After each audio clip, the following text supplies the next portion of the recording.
গৌড়বঙ্গ বিশ্ববিদ্যালয়ে আজকে একই পরিস্থিতি সৃষ্টি হয়। আমাদের অপর প্রতিনিধি করুণাময় সিংহ রয়েছেন আমাদের সঙ্গে। করুণাময়,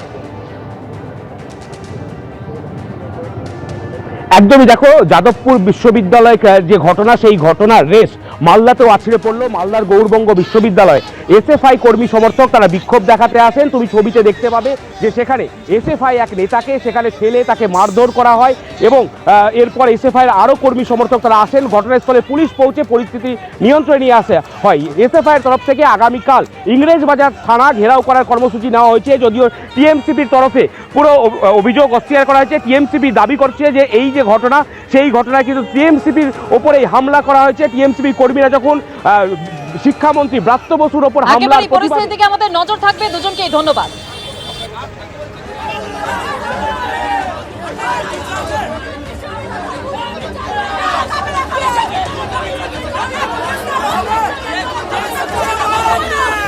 ওরা নিজেদের ফ্ল্যাগটা লাগাবো বলে বারবাকি পতাকা আমি যা ইচ্ছা এই যে আসলাম এবং এসে এই যে এতটা গুন্ডামির একটা পরিস্থিতি তৈরি করে দিলাম, তাহলে ওরা কিসের প্রতিবাদ করতে এসছে?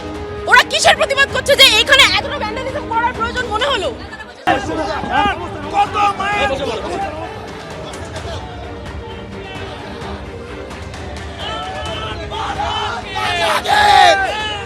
স্বপ্নদ্বীপের বিচার চাই, কিসের ধর্মঘট এগুলো মানি না। ভারত মাতা কি, ভারত মাতা কি।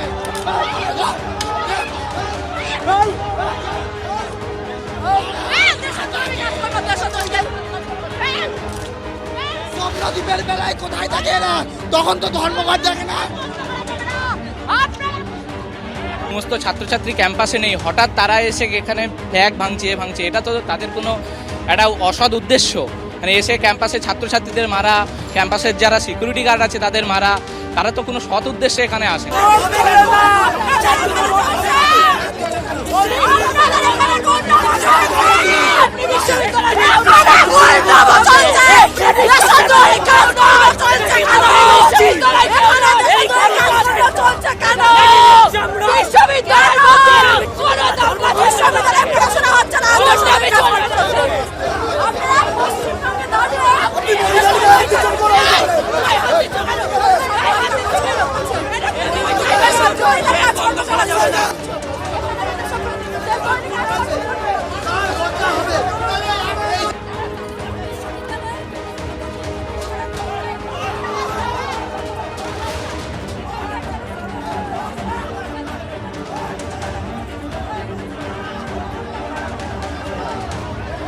আমাদের কার্যকর্তাকে অপহরণ করেছে।